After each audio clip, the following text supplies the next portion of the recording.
the Mayo. It's time for Mike Mayo's Lunchbox. Find out what's being served with Mike, Defo, and Luby, the only show that covers food, sports, and the proper maintenance of your car. And now, a man who had the distinction of having an entire health clinic named in his honor, Mike Mayo. I want the flim flam sauce with the awesome fave with shafafa on the side. Okay, we're here. There's not going to be music today, and I totally botched it. I missed that squirrely recording of Food, Glorious Food, which nobody can really make out. That is from the great hit show Oliver, of course. That is our usual intro opening music. And let me get us loaded up onto the Let's Eat group. But yeah, we're here. Welcome to another edition of Mike Mayo's Lunchbox. The part that I cut off because I messed up my order of punching buttons was supposed to say today's edition is brought to you by Casa D'Angelo restaurant and with three locations in where is it? In Boca Raton, Fort Lauderdale, and Aventura. And we are here. I think we are now locked, loaded, ready to go. And I want to welcome everybody. And in the absence of Mike Luby Lubitz, who's at unfortunately a close person. Well, a friend's grandmother passed, and he was very close with the grandmother. So he's at a funeral. He's at a funeral. Get to it. Yeah. Thank you. But we've got Ken. Somebody died. Somebody died. Every day it happens. It's a very sad thing. He died. Is it catered? That would be Mayo. I mean, not Mayo's. Luby's concern, right? Is it I'm catered? assuming I think it might be Mayo's concern too. No, definitely Mayo's. What are we talking about here? Did you see there was a brouhaha? And again, Ken the Professor is joining us today. Restaurateur, man about town. He knows the food world. He knows the restaurant world. He knows the gambling and sports world. So he's a perfect fit. Gambler. He really is perfect for the show. Welcome back to the show, Ken. Thank you for joining us. Anytime, guys. Always a pleasure. And speaking of not under the circumstances, because condolences to Luby. The woman lived to be 99, though. I mean, how bad can you feel? Yeah, at some point, like it becomes like who makes it out of their 90s, really? I mean, over-under is very low on that. Here's the thing, Defo, and I guess it's a little bit disconcerting for those of us who are in advancing 99. age. I'll take it. But what is the age at which people no longer say, "Oh, what a tragedy"? Like when somebody's in their 40s, the Mendoza line for death. What would it be? I hear Sonny Hirsch in my head with that Horace Copeland call. 99 yards. 99 is good. I mean, anything you make the 90s. I think you may as well name your boat Borrowed Time. No, my mom made it to 91, or actually 3 weeks shy of 91. But that's a good You'd like number. to go further, of course. But but the question is, like, if let's God forbid you should pass, would people be surprised? Thanks a lot, Mayo. Let's talk about that's it. Over under DeForest here is like 74 and a hook. I'm going on a Greek show after this, and he had it at 74 and a hook over under. I'm almost there. Let's predict your death on the lunch hour. Good way to start the show, yeah. I mean, you see, Luby, he must have sabotaged everything because you got Mayo all out of sorts with the technology, and then now he's talking about my impending death. And not only, but we can't talk about the pâté foie gras at some restaurant, some high-end place that you visited. When you pick up an obituary, in the paper, and your name is in it, so and so, comma. If you see 78, do you say, "Oh wow, that's way too young"? Or do you say, that's you got a little bit of the shake there on the dice, but it wasn't the best roll. Let's put it that way. I think the number for me is 84. Anything that's over 84 is like you're doing okay. It depends how you're feeling and what's going on, man. I mean, if your brain is in a fog and you really don't have any idea what the hell's going on out there, then it really doesn't make any difference. And if like the number says comma 81 or 82, we lost him. You lost me. I don't know. I was getting some kind of flashing thing. I don't know if that's coming from you or me. Yeah. I think did somebody microdose the psilocybin today? I think Luby in his absence is trying to kill epileptics. He tries to sabotage every show he's not on. You know that, Professor, better than as well as I do. You know this for a fact. Well, anyway, the question when it comes to doing it for years, Mayo. You're not used to it. He's been doing it for years, Luby. Is 81/82 too old, or is 70? 80s, it's respectable. No, I mean it's like hitting 43 homers. I mean, if you're Rico Cardi, are you taking that number? Yeah, of course. I'm saying to win the presidency. Career. Yeah. All right, enough of this nonsense. Although, no, the other day, Over under on death, Mike Mayo on Mike Mayo's Lunchbox. Yes, and for me, I'd be hard pressed to get to 65. At this No, point, the way I've stop been it already. eating. I mean, you could turn this around in a second. Now, you with your keto and all your other we're gonna nonsense be that you do, you're all hot dog diet. I mean, what are you going to come up with next? we're gonna be finding out more. We do have another round of numbers coming in. Friday will be some blood work, and then a couple of weeks later, I'm doing my first where you do the CT scan of the heart to get a score on your arteries in terms of how. I'm telling you, get how on the much- walk of life, get committed. Yep. You are at the stage where you probably need to make a mental commitment to it. It's not easy to do, right? Because who the hell wants to schlep out there on a day like today and schwitz? Yeah. When the feels like temperature is 105, But it doesn't matter. I mean, you end up saying to yourself, "My God, this was the greatest thing I did all day." Doesn't matter what happens after this, because I got a shot here to hang in the game, which is all you need to do, right, Professor? You're a gambler. What do you got to do? Sometimes when you're ice cold, you got to hang in there. Speaking of gamblers, did we see the stat that Vegas set a record like 2 days ago with a feels like of 120? It was Like, 118, the actual temperature. Who the hell is going out when it feels like 120? I don't care. but it's a dry heat. I actually played golf. No, that's not true though. When it gets above like 105 or 6, It's not. I've been there in the summertime many times, and it's so hot outside. You end up screaming on your way between hotels. The one thing I will say is, unlike South Florida with the humidity, if it is a dry heat, it's better inside because the humidity doesn't bleed through the walls. Yeah. It doesn't get as oppressive inside. But outside, if it's 120, it's 120. Like who the hell cares if it's a wet heat or a dry heat?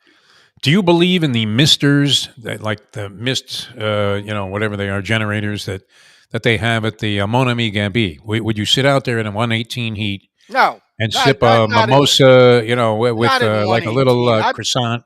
I believe in the misters at 95. At 118, I believe in staying your at. I believe in a fire hose, yeah.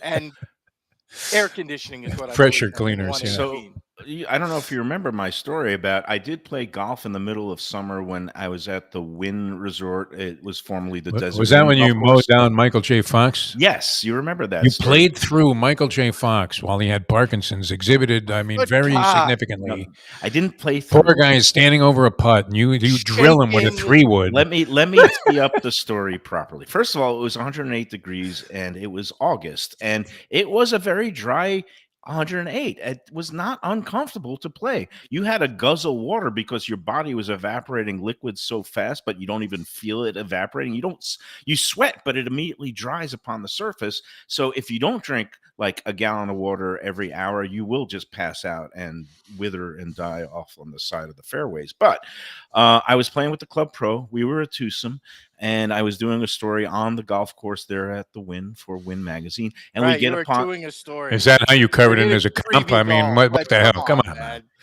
Who are you talking to here? You got the professor on the show. He's not going to let you get by. We were with doing that. a story. I was getting paid. But anyway, we end up, we make our way around fairly quickly because we're just a twosome, and one of the two was a professional and shooting, scratch golf.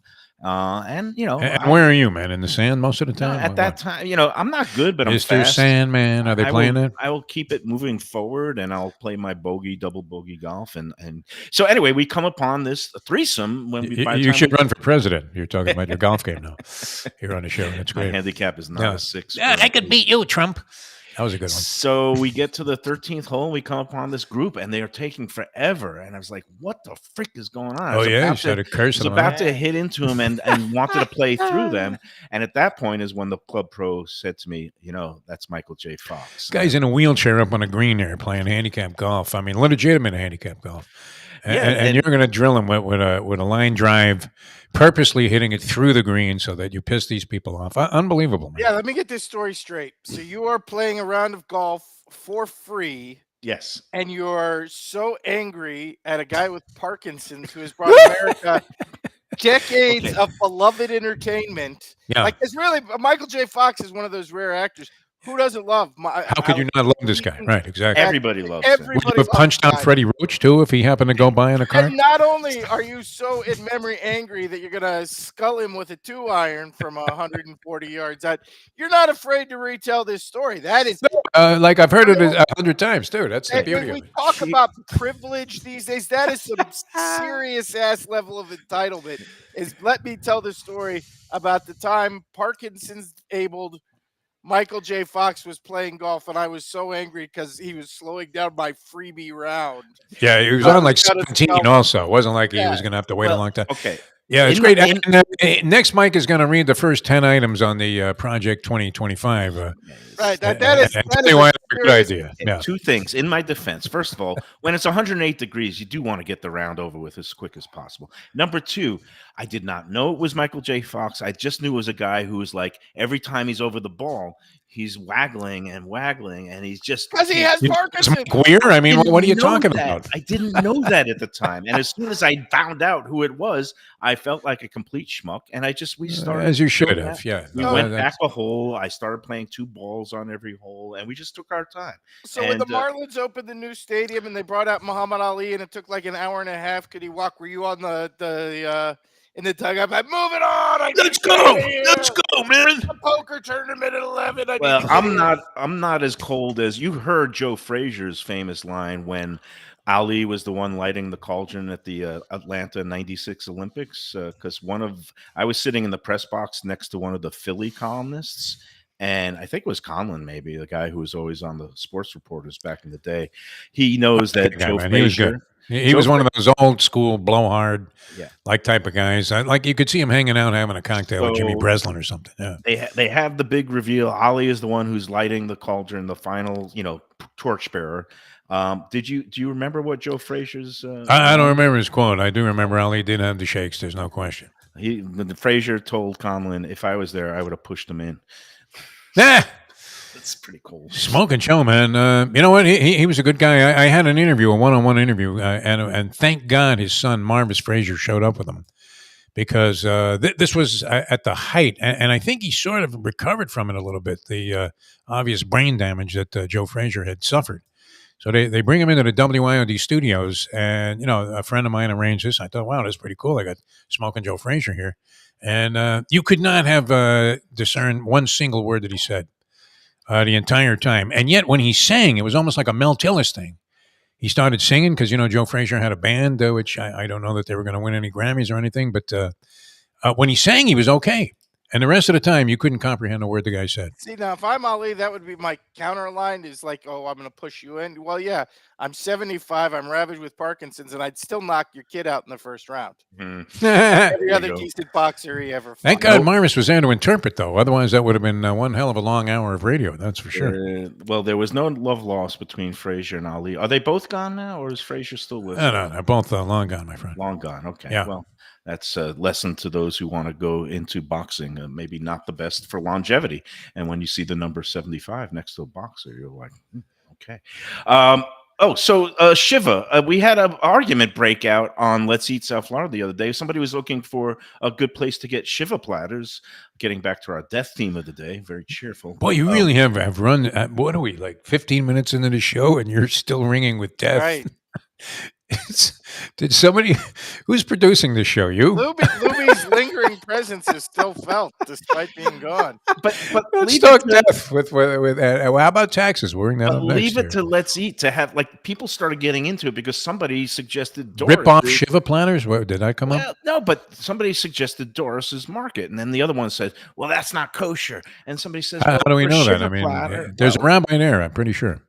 Doris is an Italian market. Is it? No, they're appropriate great. to I mean, spend, they really are good at what they do.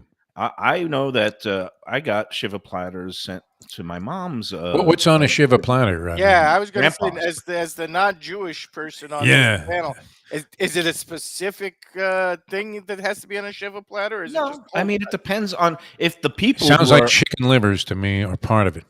No, if the people who are mourning are kosher, then you have to get a platter from a kosher deli or a kosher restaurant. And where If do you they're find them? not, you could pretty much send anything, and it's accepted as a nice gesture. In my case, had a beautiful cold cut platter from Grandpa's sent that was pastrami, corned beef, turkey, and then also on the other side there was bagels with cream cheese and lox. So people who wanted dinner stuff, There you go. people who Yeah. wanted the thing. A lot of onions.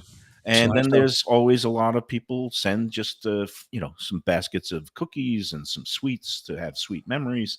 But it just amazed me that there were people were brawling on the group about, oh, you can't send it from Doris's. That's not appropriate to a Shiva call. And I was like, What about Tropical Acres? Would that qualify? that's obviously. Oh yeah, that's a good idea. Send them a big platter of the twin lobsters. There you go. Kosher. 25 twin lobsters. Because I was there last night, and what a perfect segue. Oh, you were there? Yeah, nice. Yeah, no, I went. Took a little bit of a late dinner and met Val. We just kind of hung out in the lounge and got some of those great martinis at half price. And then we did I did the twin lobster special. She got what Mustang usually likes, the scallops. Oh yeah, no, Mustang is a big fan of the scallops there. So we're just going to make this our live spot for today for Tropical Acres. Again, go in there. We did not have a full bottle of half-price wine because I just didn't want to imbibe that much. But tonight, get out of here. Monday, Tuesday, it's half-price, Mayo, and you didn't want to spring? Come on. Half-price bottles of wine on Monday and Tuesday. You got the great happy hour on the bar, 4:30 to 6:30. I forgot my loyalty reward punch card. Every 12 entrees, you get the 13th one on the house. I'm going to go back there. Well, wouldn't Jack have let you slide on that and just said, okay, bring it next time? No, Nick, the bartender. Okay.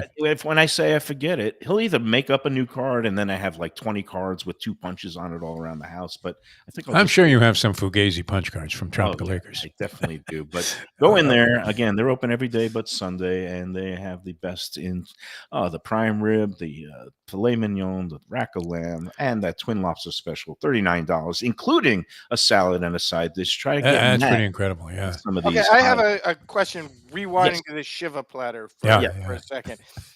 You, Mayo, are familiar. Aren't Nathan's hot dogs kosher?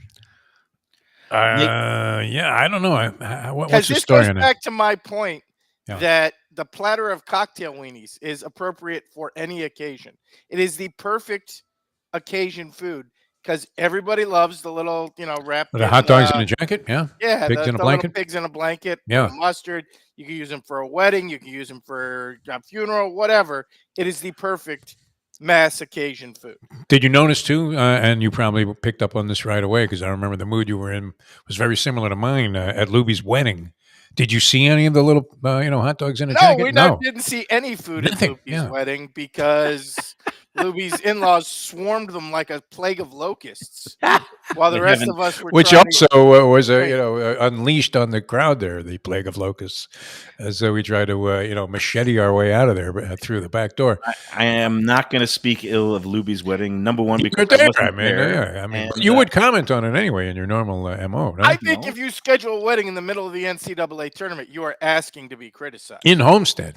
On a weekend. Where the nearest decent food is Church's Fried Chicken. I mean, if you're going to put your wedding in the middle of the NCAA tournament, put it on a Wednesday. Like Thursday through Sunday are booked. You got Monday, Tuesday, Wednesday, but otherwise don't do it during the tournament. That's just rude. That's rude to your guests. Let me ask you a question here, both of you guys. Do you remember the first time you took advantage of any kind of a lobster special? Because I do.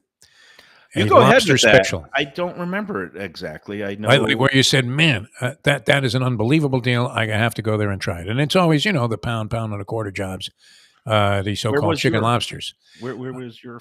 Mine was at actually a classic place in Los Angeles. I believe it was on La Cienega Boulevard, and it was Alan Hale's Lobster Barrel, which, of course, Alan Hale was the guy that was a skipper on Gilligan's Island, and he had a restaurant that was very good.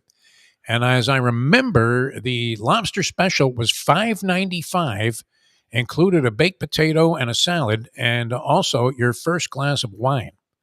$5.95. You got one lobster, and now this is 1976 or 7 or something like that. But I still remember going in there, and I loved it. It was fantastic. So the $39.95 twin lobster special. I mean, if you calculate back 50 years, it's $39 even, not the 95. They kept it the same price as last year. It's unbelievable, right? When you think about it. And I was hearing a story last night.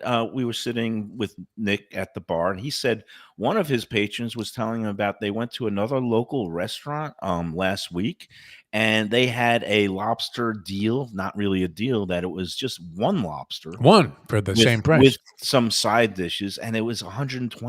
Like, are you freaking kidding me? So that's why. Spitting up blood. Do you guys do lobsters at the Foundry, Professor? Not anymore. We did. No? the first few years, but they were part of the seafood platter, but we got rid of those. Okay. Yeah. Well, What's the lobster. story on it? I mean, You're is it an carrying easy thing to maintain? No, your carrying costs are ridiculous, Yeah. and we didn't sell enough of them. So And Okay. the thing is, lobsters, they were extremely high priced earlier this year, but usually in the summertime is when the high season begins and they start dropping to $8.99 a pound wholesale. So, places can get away with doing these twin specials, but Tropical Acres is the best. Now, my lobster memory, I don't know if anybody's been here. Your favorite town, Professor, Boston, which is where I went to school. There was a place called Anthony's Pier 4, no longer with us, but it was the place where when your parents came to town for a parents' weekend, Oh, and you they took you definitely there. Yeah. go Yeah. there because they had like the 2.5 pound lobster, Well, and they were paying. and they were paying. And Yeah. it wasn't a special, but it was special for me to get a 2.5 pound lobster on somebody else's dime. Yeah, sure. And I loved that place. Ma, That's send money. some of my good memories. And then places in New York, Sheepshead Bay. We had a place near me. I forget. It was something. Man, I can't even remember. But they had twin lobsters for $18.95 back in the day. I tell you what impressed me the last time. I really was sort of overwhelmed. I mean, I love the Tropical Acres deal. It's fantastic. And Freeport, Long Island. I don't know if you were familiar with this territory, where they have it was kind of a fishing, pier there. Not pier, but they had all kinds of boats going out there, and marina or whatever. and they had a boardwalk of sorts. But they really spiffed it up over the last 20 years or so. And I went there. They had like a whole seafood market thing with lobsters. Fantastic place to get lobster on Long Island. It was really good. All I know is that there are certain times during the summer where I don't want a lobster roll. I don't want lobster tails. I want a fresh steamed whole lobster and just like go to town on that baby and just work on the claws and go into the body and the knuckles. And then I always save the tails for last because that's the sweetest meat. And I want to go out on a high. That is sometimes I just get that hankering. And that's what happened to me yesterday after I got blown out of the poker tournament at the Hard Rock in the first hour with getting some pocket jacks. And there's never a good way to play pocket jacks. That's the old Why is that? Why isn't that a good hand? Well, because as people explain, I'm thinking I have a pair of anything, I'm in. There's 3 ways to play them, and they're all wrong because you could either go crazy and go all in before the flop, and you're going to get called by ace king, and sometimes they run out 5 cards. Sometimes you get cute and somebody hits. It's just one of those hands. Nobody cares about this, but I had Jack. The board comes Queen, 5. There's 3 players in the hand. I put in an initial 3-bet re-raise before the flop, and I just jam all in and making a decision that nobody else has a queen. And of course, the other guy not only has a queen. You're like Charles Gorin here, only talking poker. Yeah, Queen Jack. It's Queen Jack. I was dead as soon as he turned it up because there you then go. I got no outs, and then I just you just walk the on escalator. over. That's how you just say, "I'm out of here." Okay, go good. right to the car, right to 2500 Griffin Road, and get my. Only Phil Ivey would have understood what you were talking about there. That's okay. Which is great. It's all. All right, what are we going to do? We're We're going to do some breaks here. Let's Mike do a Mayo. break. What are you talking about? Yeah, we're going to come back. That's it. These words on the lunchbox. You're not to punch up the commercials. Yeah, I'm doing it right. Okay, now. good. Best restaurants in South Florida.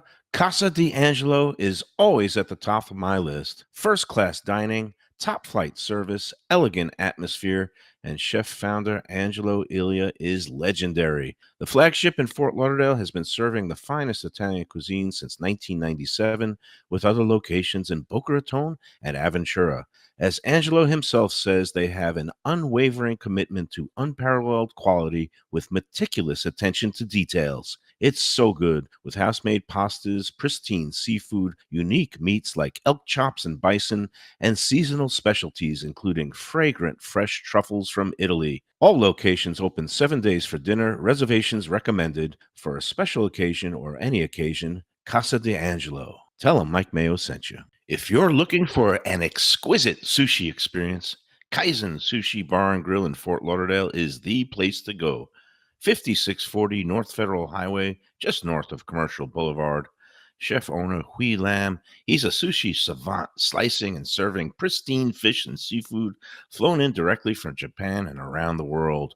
Nigiri, sashimi, special rolls, and omakase dinners. He's ruined me from going anywhere else. It's that good. Open 7 days for dinner and also for lunch.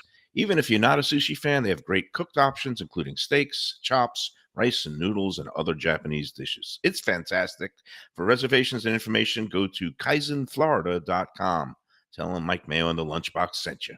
Delicious Mexican food with innovative twists. Margaritas with a medley of tongue-tingling flavors. I'm talking about Taco Craft, Taqueria, and Tequila Bar. The place to go on Taco Tuesday and every day.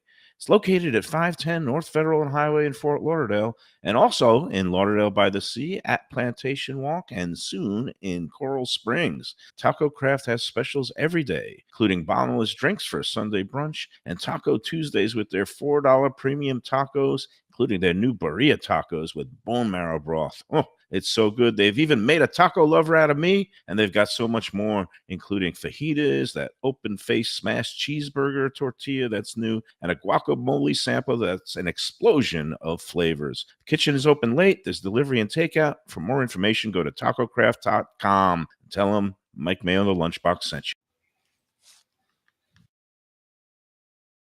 A sophisticated setting.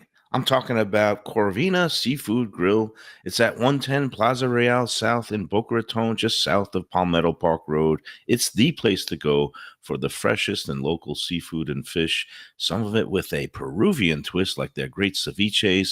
It's open 7 days for dinner. They also have happy hours 7 days a week. You don't want to miss it. It's a great place. CorvinaBocaRaton.com for more information and reservations. Tell them the Lunchbox sent you. All right, we're back on the Lunchbox without the Oliver Twist theme song. What did you do to spark up Joanne? What did you do, Mayo? What did we say here? She's all upset about something. What's respectful about the morning sitting shiver? She said something traditional. Yeah, I mean, if it's a kind of observant Jewish home that they go usually it's a professor gets in a jackpot on these kind of things. Anyway. But it's us. All right, I don't want to get into it. Enough of the death talk. We're here, and let's be in. 86 the special. What are you talking about here? It's ringing death. I've been watching too much presidential politics. You've been out there. Mortality is on the mind. Did Biden actually die? I mean, that was reported on CNN yesterday that Biden is actually deceased. Right? What a joke about it. What a heel turn CNN has done on Biden. It's like they have like a phony funeral they staged. They got Jake Tapper presiding over the last rites. Getting off of this train. Hey, let's talk about something, because we've got you, the professor, on, and I don't know how things are going in your neck of the woods in Pompano, but I'm hearing a lot of doom and gloom talk. But then again, I talk to people. A lot of complaining in the industry. Have you been hearing about things going south in terms of year over year, and just I've heard. I mean, I don't know about Dade because I don't get down to Dade that often. I'm hearing nothing but doom and gloom in Broward, particularly about this past season and the summer coming up. And yeah, it's not a great environment right now.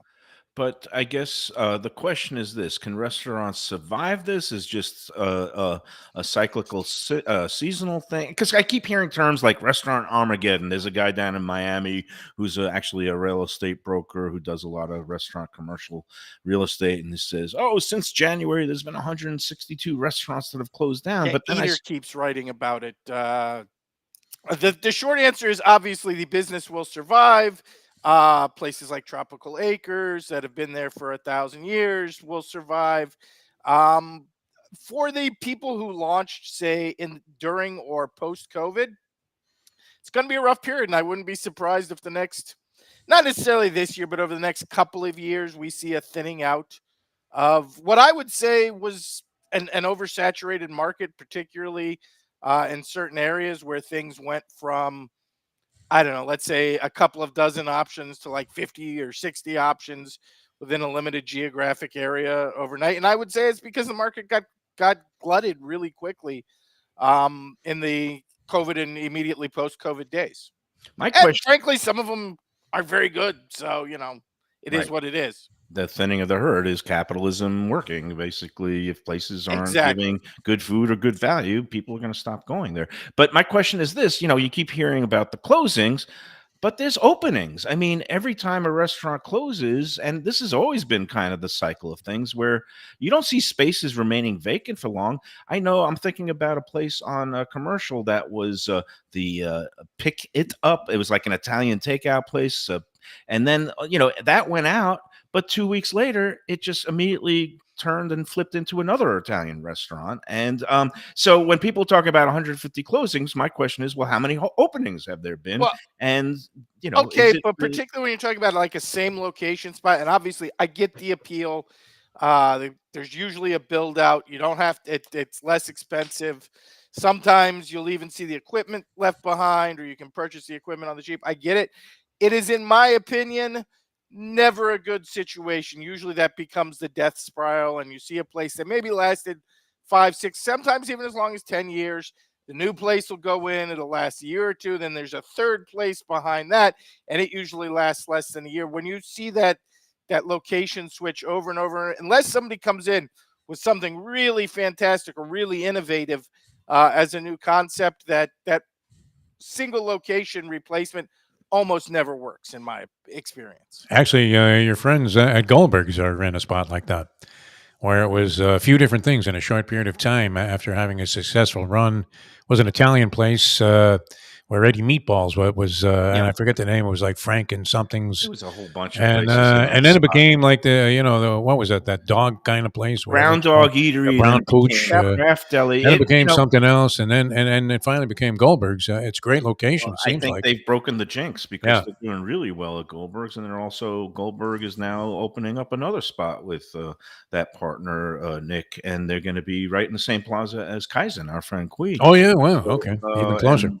they're going to be bringing two things there. One is a Goldberg's bagel and kind of breakfast lunch joint, and then Nick is going to be opening up an Italian deli that's going to have some, Italian sandwiches, cold cuts, and some grab and go items like chicken parm and stuff, so people can pick it up on the way home for dinner. So that plaza is going to be buzzing. I don't know what they're going to do about parking in there, but yeah. So people are still bullish on people, eating out or picking up takeout and things like that. It's just a matter of, I think what we're seeing, at least here in Broward. Now, Dade is a different animal because every restaurant group from all over the country and the world has come in there, and all they're doing is building restaurants for the 1%. It's like places that are like these ultra luxury steakhouses where the average check is $300 per person, and that's without even getting the good wine. I don't know how that can last.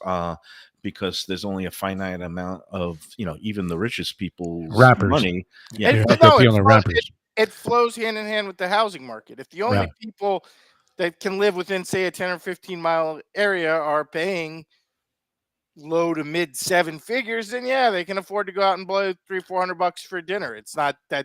So again, it flows hand in hand with the housing. But how many people are there? And do you really need 20 of Dade County? A lot of them. Yeah, because they keep opening more. It's crazy. That all I can think of is the great Eric Clapton song, "Cocaine." No, I mean it has to be some legitimate money that's in there, but yeah, I mean look at the number of restaurants, like as you were talking about, just a couple of places there in by Kaizen, but you can go like in a 2-mile stretch up that block on Federal Highway and stop in at a dozen places that you wouldn't mind going anytime. No, and that's an amazing, and that's true all over. I mean, in so many different areas of South Florida, even where Ken's the Foundry is. I mean, think just that block on Atlantic has a wide variety of things, and so many are well established, and a lot of new places too. Here's what I think what's happening in Broward is there are more pockets of clusters of things, and even out in suburbia, like more restaurants are gravitating to closer to where people live. So up in Coconut Creek, they opened up that promenade, and then they have up in Coral Springs now, our friend Mark Falsetto, they're bringing a new taco craft. That's the first of what's going to be many new restaurants in this new, I think it's called Cornerstone development on University Drive. And of course, down in Plantation, you have Plantation Walk opening, where like 12 restaurants opened in the last 2 years. Those, I think, people go check them out. I don't know if there's too many restaurants in the one cluster, but I think what happens is less people start going to Las Olas and having to travel downtown. Fort Lauderdale were places where traditionally people went on the weekends because they have options that are maybe just as good and much closer, and parking is easier than going down on Las Olas or other places in Fort Lauderdale. So I think what's happening now is, those spots that had the kind of the older legacy reputations in places like Las Olas. People are not going there as much, especially in the off season, and that's hitting some of those places hard. And you're seeing a lot of there has been I think like 6 places shut down on Las Olas in the last couple of months. Look at us having like a serious restaurant discussion, but I just don't know what's going on like near the Foundry there, because I know they opened that food hall, the Bite Eatery. Is up Yes, they there. have. And does The that bite seems to cannibalize- have bitten the dust a little bit Yeah, in that's terms of public that's opinion. really never been a Yeah. smashing success. Yeah, and I don't know why these food halls keep I mean, opening. let's be honest. A part of that was supposed to open like 4 years before it actually did open. Like they had that construction going on forever, and I think eventually people kind of got just worn out by the concept. And by the time they actually got it open, number one, the food hall thing was probably going a little bit backwards. There was a period of time where that was a very hot concept, and then it sort of faded as people realized, oh, it's kind of like a mall food court with a bar, which again, Not a bad concept. no, I'm not said the one in Del Rey was it when I went was very nice, but I think people just sort of faded on that concept in general. And look, Pompano itself, just our little area. You look at the beach, you look at downtown, you look at right, in and around by us. It has seen a ton of development. Like I said, right around the time of COVID, late COVID through up to today. Ton of new openings. Some places have been really good, some places not so much, but all sorts of concepts, not just seafood. You've seen, American craft, you've seen Mexican, so more variety. And, the people used to come in 3-4 times a week to a place like Houston's, Mayo's favorite back in the day. Now just have piles and piles of options. So they're going and checking other things out. And, some days you might feel like the rooftop bar. I personally wouldn't in 100 and whatever degree weather because I'm just going to sweat everywhere. But, different tastes. People are going to, jump around and explore options. And that's just sort of the natural evolution of the business that we've always seen. And then when you combine that with a number of other external factors, food costs, we all know with inflation, with this particular round of inflation, the COVID period have been one of the most brutal upswings and really have not receded at all under the last couple of years. So prices have to go up, and then increased labor costs. Number one, more competition for back of the house has made back of the house very expensive for everybody. And then the minimum wage increase for front of the house. And depending on your style of food or your style of cuisine, like if you run a haute cuisine place, people aren't necessarily going to blink at a $140 ribeye tomahawk or $120 lobster. But you get items like sandwiches, pizza, burgers. There's a salary cap. There's an upper limit where people will start to flinch at the idea of a $22 hamburger, or what I'm seeing all around town, pizza, just like a plain old pizza with maybe pepperoni or sausage, $30, over $30 in a couple places. People really balk at price levels on certain food items. And Right. It's people have in their mind what something should cost. Exactly. And again, when it's a tomahawk steak at a blow your bank a steakhouse, they're willing to pay the premium. But when it's your basic Chinese food or pizza, they say, wait a second, all I got was lo mein and a appetizer of ribs, and I'm paying $40 for delivery. It's an odd thing, people's perceptions and what they're willing to do. The bottom line is, you mentioned all these factors driving up costs. There's also the insurance game, and places have to pay for their property insurance, and liability insurance has been a big issue that I've been hearing. And even places that own their own property or have great rental leases, the insurance is part of what's known as the annual maintenance that keeps going up and up, and it's really killing and a lot of honestly, people. part of that is the labor pool. And I am always for people in the business, but let's be honest, we lost a ton of good people during COVID who have never come back to the business. And as you filter those out, the let's call it the talent level within the business is never going to be necessarily the same. If you lose somebody who's been like really good in the business for a decade, it'll probably take you a decade to replace those type of people. And as you do that, your insurance costs are going to go up, particularly your workers' comp costs, because there are going to be mistakes in the kitchen. People are going to get hurt in the back of the house. And, it only takes a couple of claims to blow that right through the roof. Right. All right. Well, all these things real cheery. Maybe we should go back to the Shiva platters again. But the show is going well when one of the comments on the chat line is missing Luby. So everybody misses Luby, man. Luby, he's the straw that stirs the drink. He's Daryl Strawberry. I assume he will be back tomorrow. That was not a personal shot, though, Ken. I just no. I love talking about all this nitty gritty about the restaurant business because I love restaurants. And one of the restaurants I love, how's this for a smooth segue into a live spot? Batch, New Southern Kitchen and Tap. And they're doing well. They're thriving. They are. As they should be, because their food is fantastic. Really great. And not only the food, just the people behind it. Kevin and Brandon, I mean, talk about people who care, and they go the extra mile to make sure everybody who comes in there feels not just acknowledged, but like they're well taken care of. And he is the Bill Zito of restaurant general managers. This guy, Kevin. Well, he's great. Well, Kevin is the owner, and Brandon is kind of the operations manager, the GM, and they have 4 locations. Kevin's behind a lot of the ideas. He's a hands-on owner.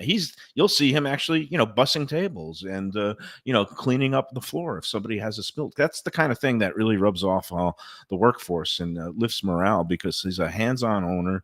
And as the buzz has been generated on Let's Eat South Florida, people are finding their way in there, especially for the weekend brunch, and they are leaving satisfied and happy, and usually with a package of those bake them yourself at home biscuits, and those drop biscuits are drop dead gorgeous. I can't resist them. Again, go check it out for yourself if you haven't been there yet. 525 North Federal Highway. They have the Whiskey Wednesdays tomorrow night. We're going to be doing a show there Thursday afternoon, and then Thursday evening they're having one of their big fundraisers. It's one of the Dogs and Paws, or they're going to be having drinks that are benefiting one of these local animal rescue outfits, and that's going to be Thursday evening this week. Of course, weekend brunch Saturday and Sunday. They're going to have the unlimited drinks for those who want to add that option on.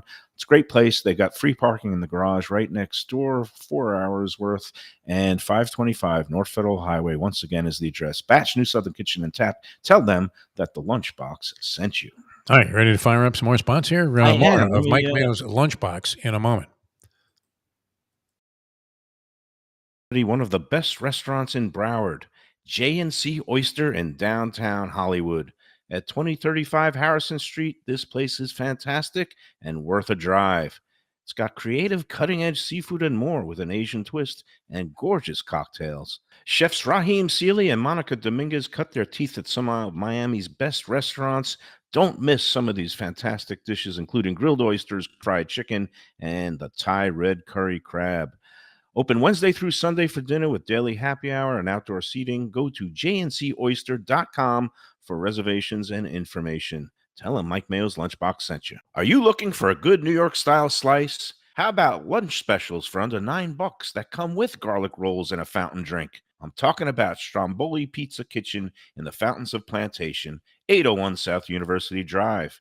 Since 1987, it's been home to Brooklyn-style pies and slices, heroes and paninis, pastas, and all your Italian-American favorites.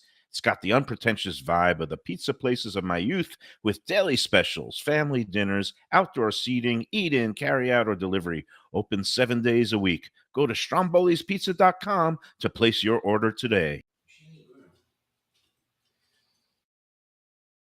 Mike, where should I go out to eat? I got guests coming from out of town. Where should we go? Cafe Seville. That's the answer.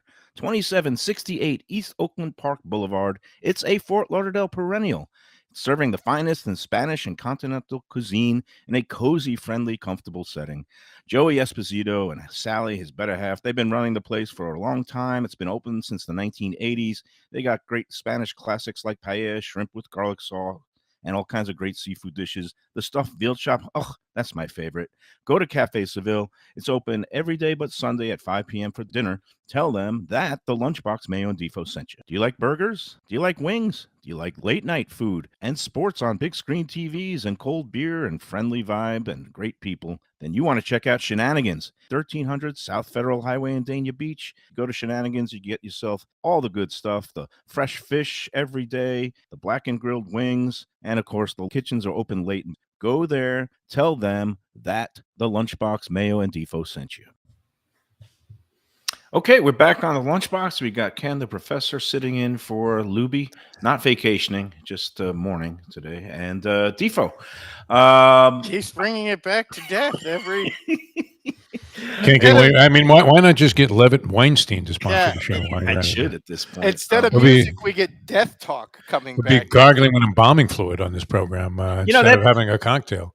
It raises something. When I was growing up, people would always say, "Don't mention death." And if you're like advertising something, that's like literally the death of a product. Is if you make people think morbid thoughts. Death now, but now liquid death has become this really popular canned water. It's a sparkling beverage. What about one of your more popular places you often talk about in Delray, Death by Pizza? Death by Pizza, which is not a bad way to go because their pizza's fantastic. How come Windy City Pizza doesn't get more mentions on Let's Eat South Florida? Whenever that particular thread, where's the best pizza, which is very uncommon that you would see that pop up on Let's Eat South Florida. Where can I get a good slice of New York pizza? You never see that. Wait a second, it's called Windy City Pizza, and isn't it Windy City Pizza? And they're good, Professor. I haven't been there, but it's New York pizza, and it's called Windy City. No, not New York, but just pizza in general, I guess. Let me explain. They have Chicago stuff. It's Windy City Pizza, and they have two styles of Chicago pizza. Okay. They have the thin tavern style, which is cut in weird shapes, like you used to find at Villa Rose in Hollywood. But Death by Pizza does a very good, thin, crisp tavern style pizza. They also do the cheese casserole deep dish pizza. Not everybody's a fan of that. I happen to like the two. I actually like the deep dish better. I'm not a fan. To me, the tavern style, to me, it's too thin. It's like eating pizza off. I like some of the tavern style, and I'm really digging the stuff they're doing. That Connecticut thin style, the Stanford. You're big on Rico's, man. Rico's is your in spot. Pompano is getting a lot of love on the group too. But Death by Pizza is the Detroit style pizza, which is a variation of the Sicilian thick, also kind of baked in a pan. The cup, it's great, and I love Death by Pizza. It's a brother and sister that run it. Have you had that quote unquote Detroit style conversation on the show here? Because everybody I know who's from Detroit swears this is a totally made up marketing gimmick, that there was no definitive Detroit style, unless you're talking about like the chains, which all launched out of Detroit, Domino's and Little Caesars. Little Caesars, Jets. Okay, Jets Pizza is the one that actually sells Detroit style pizza, and it's fantastic for a chain. Every time I go to Jets, I'm blown away by how much I like their pizza. Now, there's a place called Buddy's. I guess that was the original kind of chain originator of what's known as Detroit style, but it originated at a tavern, and it was an Italian, owner's mom's recipe, and he started baking them in these blue steel pans that they used on the auto assembly lines, and that's how it became a thing. It's not a marketing thing. It just didn't become widespread in the food world until the last 10 years, but there is absolutely a rich backstory history. I think it started in the 1940s, and it was just at one or two bars, and then it became a thing among some of these chains up there, Buddy's and Jets in particular. So that's your basic snapshot history of Detroit style pizza. I love the stuff. Again, I am willing and able to consume pizza of any variety except Hawaiian pizza, which, as we all know, wasn't created in Hawaii, Ken. It was created in Canada. So that's it was a Canadian. It sounds like something that would be Canadian. To be honest. It's like, they get really drunk on Molson. They want to try to pretend that they're somewhere warm. So somebody had the great idea of opening a can of Dole pineapple and just throw those slices right on a pizza. I have to say, as grotesque sounding as the concept would be to any self-respecting New Yorker, of which I am one, or was at the time, the first time I had pineapple on a pizza, I actually thought it was good, and I wouldn't be appalled by it. Although I would never go out of my way to get a slice, but if that was the only slice that was available, I probably with what you have to put. Is it Canadian bacon they throw in that also? The Canadians with the pineapple? Yeah, it's ham down here, but you're right. Up in Canada, where they first. I mean, didn't you disown your own daughter because she likes pineapple on a pizza? I No. just was thinking about writing her out of the will, but I didn't completely. It's a the really ketchup on the rational reaction. You scratched off a 0. the ketchup At on the the end there? hot dog really started it, but then Well, that's a disgrace. I mean, how you could even accept that? I know you have to love your children unconditionally, but there's a line there. I think no. yeah, absolutely. And the line comes when they also then order a pineapple pizza, and it. Look, she's But entitled to her it's not taste. the worst. I mean, I was a diehard, straight up New York cheese pizza grease guy, and the first time I had it with pineapple, I thought this is absurd. Who would do this? And I have to say, it wasn't the worst thing I've ever eaten. That'll get you rubbed out by certain families up in New York. But I'm not a fan. I mean, I was grossed out. I mean, you probably love this. And the professor, I could see digging this too, because, he has a little Bourdain in him also, or a lot of Bourdain. But anchovies, I was grossed out by I like anchovies on a pizza. I like anchovies on a plain tomato pie. I don't like too much cheese, but the way that Wade does it over at Pizza Spot, which is a real traditional way of enjoying. How's that guy doing, by the way? We haven't heard you speak of him for a long time. I haven't been over there in a while, but right. it's an outdoor space, so it's a little bit of a challenge this time of year. But I love when he just does like the plain tomato pie, but you put a couple of anchovies on it and you sprinkle a little bit of the pecorino romano cheese on it, not the heavy mozzarella.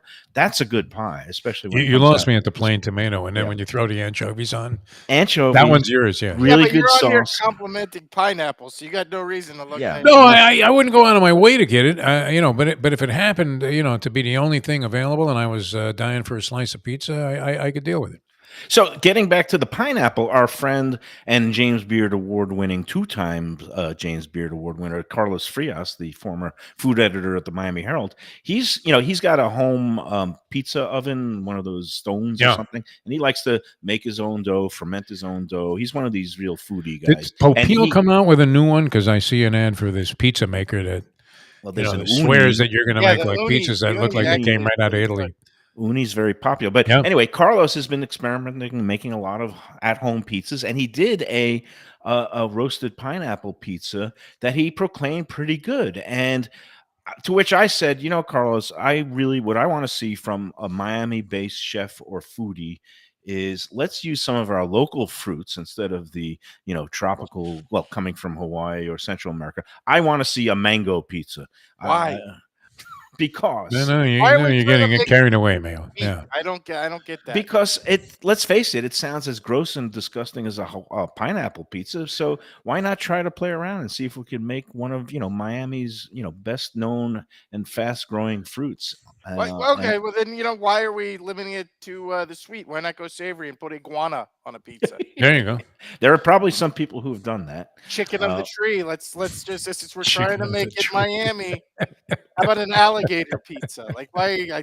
Why mess with pizza? Pizza is fine by itself. It was fine originally. I disagree with this. Can I throw out a non-sponsorial recommendation just because I went to the place for the first time this weekend? Yeah, we allow all kinds here. Hasn't been open that long that I know of, but Manta, which is Peruvian, just opened in Lighthouse Point. There is a Wynwood location that's been around longer. But if you like ceviche, and I'm not the biggest fan, but I got encouraged to give it a shot. One of the better ceviches I have ever had. Nice. They're named after it is a mahi based ceviche. It's the Manta ceviche.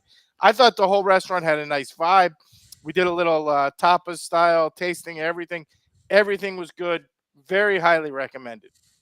All good. Oh, good to hear. All right, we got to take our last break. Before we do, I just want to put out a quick word about our friends at J&C Oyster. They're one of our sponsors. I may have to bail on you here before you get to this because I'm actually a guest on our good friend the Greek show coming up here at 2:00. So I'm glad you have the priorities all settled.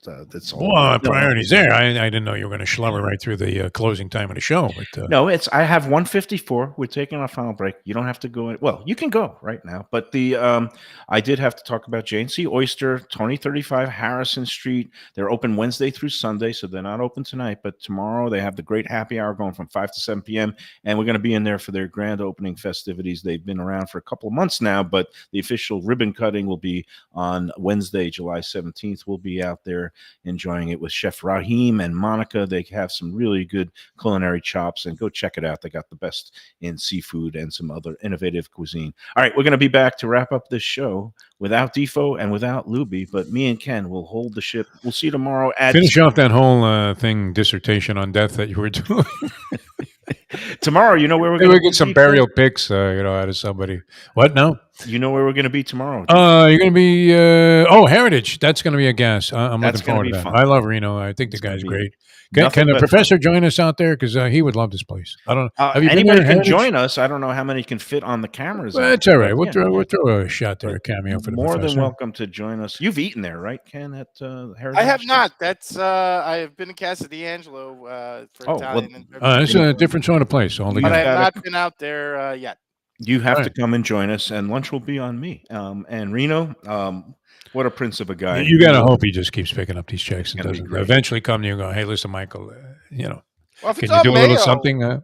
We were in if there. it's on Mayo, I can bury him at the bar, if not at the food. So there we go. It's all good out there. So yeah, tomorrow at Heritage downtown Fort Lauderdale, and as you mentioned, Casa D'Angelo also great. Today's presenting sponsor with locations, the original on in Fort Lauderdale on the Federal Highway, along with Boca Raton and Aventura. The quality is unsurpassed. The Italian food at its finest, and that's kind of the real Italian, Northern Italian specialties.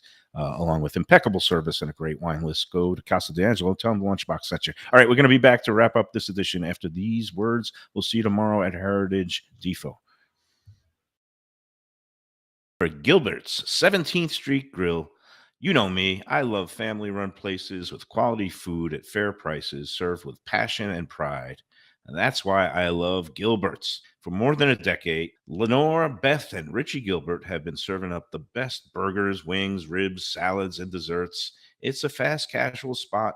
Everything prepared fresh to order from an immaculate open kitchen. They're at 1821 Cordova Road in Fort Lauderdale in the Cordova Shops just south of 17th Street.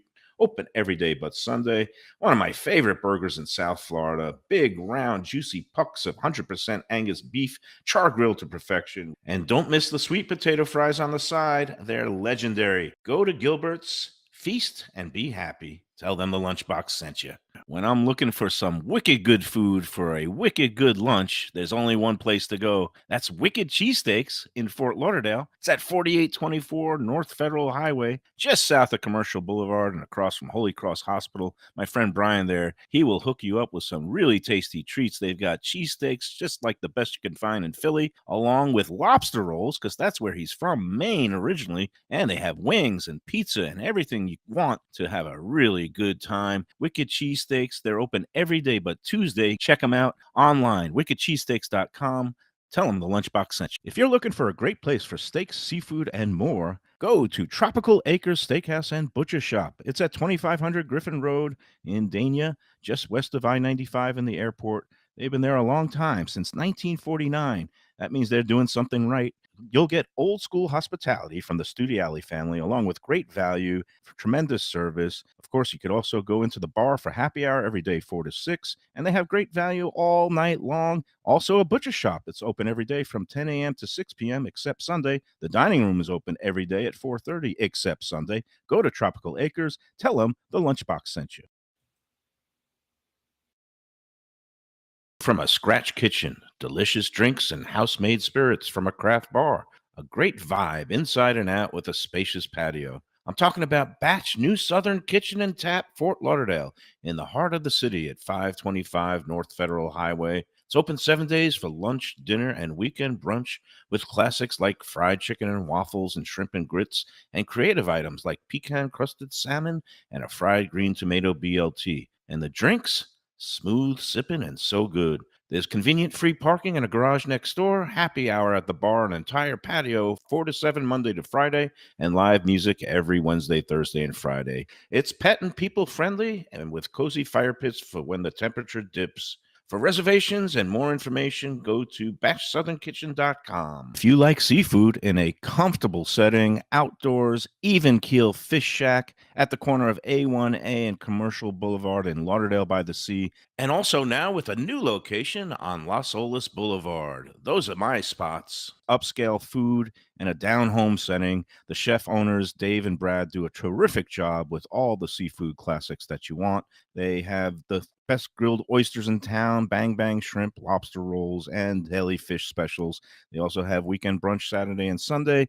They have deli happy hour 4 to 7, and they also have other weekly specials like mussels on Monday and oysters on Tuesday. Go to Even Keel Fish Shack and tell them that the Lunchbox sent you. Okay, we're back to wrap up this edition of the Lunchbox, and some buzz on the chat line there, Ken. For people who like deep dish pizza like yourself, Il Barretto in Plantation. It's it's right across from the Broward Mall there on University, just south of Broward Boulevard. It's in the same plaza as Mustard Seed Bistro. I don't know if you've ever been there, but I may have to drag Luby out there before or after a Landlubbers appearance sometime. So perhaps, because that's really the only time I get far out west. So Il Barretto, I've actually gone in there because it became like the it girl of Let's Eat South Florida for a while, where it seemed like every other day people were posting their deep dish pies from there. And I'm just not a big fan of what I call cheese casserole. It was like just a molten lava flow of, melted mozzarella that just oozes everywhere. I feel like Chicago pizza is very polarizing because you have people who love the tavern style, and I have said I'm not a fan of the tavern style. I feel like the crust is almost like a cracker. It's like, I know it is pizza off a saltine, which I'm not a fan of. And then there's the famous Jon Stewart rant that it's not a pizza, it's a casserole. So Chicago pizza in general, just very polarizing pizza, which is unusual because pizza is in general one of those foods that everybody loves pizza. It's funny you should mention polarizing because, yes, when I go to Chicago, I prefer the thin. I do like the tavern style. I like it all over the Midwest. Ohio has some really good thin crust places, and but it's a personal preference thing. I think it's the square cuts. There's just something odd about. There's not just square. It's like it's weird. Some of them are triangles. Pizza with no crust on it. Some of them are rhombuses. Some of them are quadrilaterals. It's like going back to geometry class. It could be very traumatizing for people. Besides polarizing those tavern style pies. But so I see one of the guys in the chat has mentioned he got an uni, which a lot of people I've talked to are fans of. I have to say, and I am way late to this party. Last week, because it's hurricane season coming up and we wanted to be prepared if we get a storm, I finally took the plunge and went out and bought a Blackstone, which is probably something I should have added to the outdoor kitchen years ago. But I am a grilling snob. I don't have any propane. I'm charcoal only, and at this point, I'm exclusively hard lump charcoal, no briquettes. So was reticent to go out and buy one. But I went out and can I tell you, this thing is like the most fun thing you can possibly put in your backyard. It's like you have a diner and outdoor grilling food at the same time. What a blast. These are, and you can get them cheap as dirt. They range anywhere from like $100 to $250, depending on how big and how fancy you want to get with accessories. So absolute blast. I totally recommend this for anybody who likes to cook outside. So, and there you go. You're hastening your own demise of the restaurant industry, because I think a lot more people, as they get disgusted with the pricing there, do find these gadgets and then just like to kind of stay at home and play around and make things themselves. But me, I'm still a lazy son of a bitch. I want to go out and have somebody serve me and cook for me and clean up for me. And that's why you will always find. Thank goodness for people like you and the Let's Eat South Florida group. Well, we're not afraid to go out and have a good time, because increasingly, I think, it's funny you mentioned, online reactions. I think like half of online reactions these days are people who just want to be upset and bicker about whether it's politics or food or movies or television or whatever it is. So thank goodness for people who still want to go out and, have a couple drinks and just have an enjoyable evening. And as a single person, when I cook by myself alone, it's not only depressing, but it's just it's not very cost effective because then you have like leftovers and then you don't eat all the leftovers.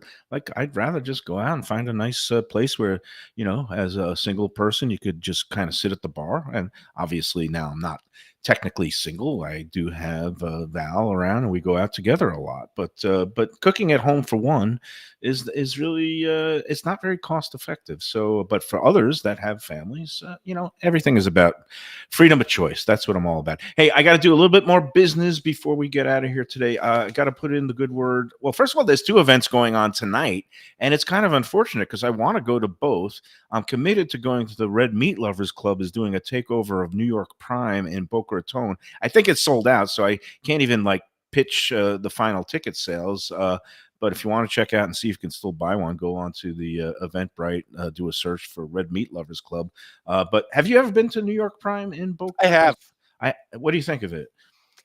If you are into going out in steakhouses, and I am definitely in the group that says I make the best steaks on my own grill. But if you're into it's good representative. It's better than a lot of, let's say, larger chains that people really love that I am not a fan of at all. It's definite upgrade. All right. On some of those that you will find in downtown Fort Lauderdale that I don't want to name.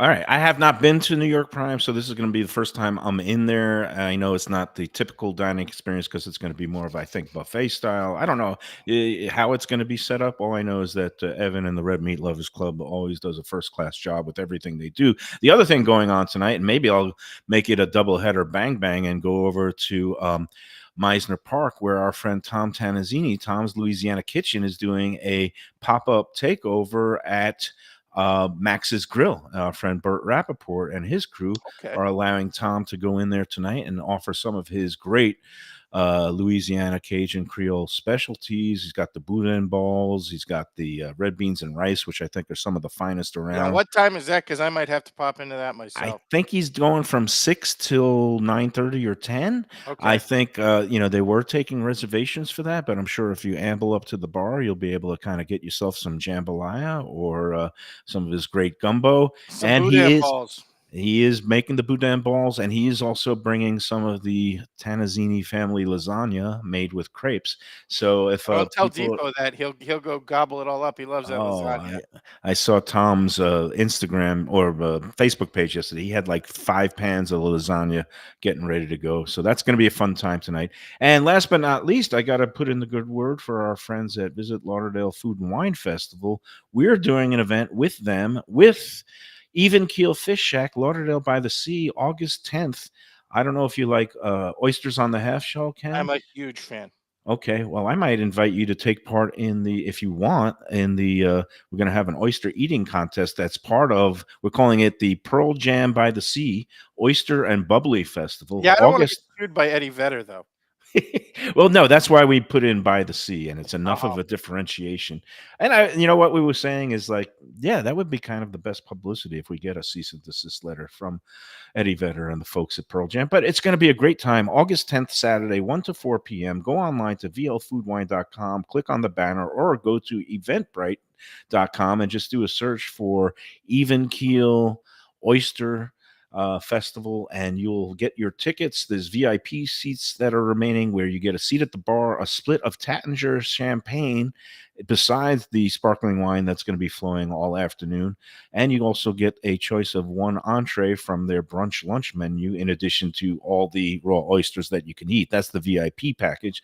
Very worthwhile doing that one, or just come out and eat a boatload of the great fresh oysters on the half shell.